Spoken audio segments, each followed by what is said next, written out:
Shri Rajendra Prasad Ananthapuri welfare and charity association പ്രതിനിധി നമ്മോടൊപ്പം ചേരുകയാണ്. ശ്രീ രാജേന്ദ്ര പ്രസാദ്, അതിന് അതിക്രൂരമായ മർദ്ദനമാണ് പോലീസിന്റെ ഭാഗത്തുനിന്നുണ്ടായത്. അകാരണമായ ഒരു മർദ്ദനം.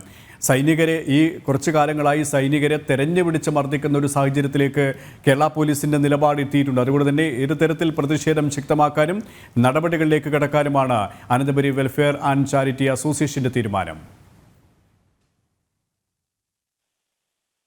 അതെ, ഞങ്ങൾ ഇതുമായി ബന്ധപ്പെട്ട് മുഖ്യമന്ത്രിക്കും DGPക്കും പരാതി കൊടുത്തിട്ടുണ്ട്. പാങ്ങോട് മിലിറ്ററി സ്റ്റേഷനിലെ തന്നെ അതോറിറ്റികളെ അറിയിച്ചിട്ടുണ്ട്. അതുമല്ല, ഇത് 24 മണിക്കൂറിനകത്ത് ഞാൻ DGPക്ക് കൊടുത്ത പരാതി DGP ഫോർവേഡ് ചെയ്തിട്ടുണ്ട്.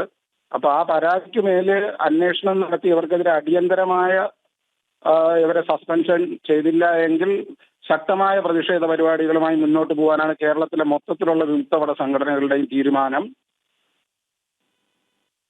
വളരെ ശക്തമായി തന്നെ പ്രതികരിക്കും. കിളികൊല്ലൂർ കഴിഞ്ഞ് പല വിഷയങ്ങളിലും ഇങ്ങനെ വരുമ്പോഴെല്ലാം നമ്മൾ പല പ്രാവശ്യം സർക്കാരിന് ഇക്കാര്യങ്ങൾ അറിയിച്ചിട്ടുള്ളതാണ്. പോലീസ് അട്രോസിറ്റി എന്നുള്ളത് പട്ടാളക്കാർക്കെതിരെ ഒരു ചെറിയ നിസാര കേസിന് പോലും ഇങ്ങനെ വളരെ ക്രൂരമായി മർദ്ദിക്കുന്ന ഒരു സ്ഥിതിവിശേഷമുണ്ട്. ഇവരെ നിലയ്ക്ക് നിർത്തണമെന്നുള്ളത് പല പ്രാവശ്യം പറഞ്ഞതാണ്. അപ്പൊ ഇങ്ങനെയുള്ള ക്രിമിനലുകളായ പോലീസുകാരെ ഒരു നിമിഷം പോലും സർവീസിൽ വെച്ചുകൊണ്ടിരിക്കാൻ പാടില്ല എന്നാണ് അഭിപ്രായം.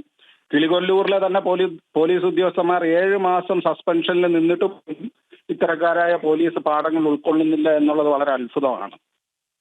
വളരെയധികം നന്ദി ശ്രീ രാജേന്ദ്ര പ്രസാദ്, ഈ ഒരു സമയം ഞങ്ങളോട് സഹകരിച്ചതിനെ കുറിച്ച്.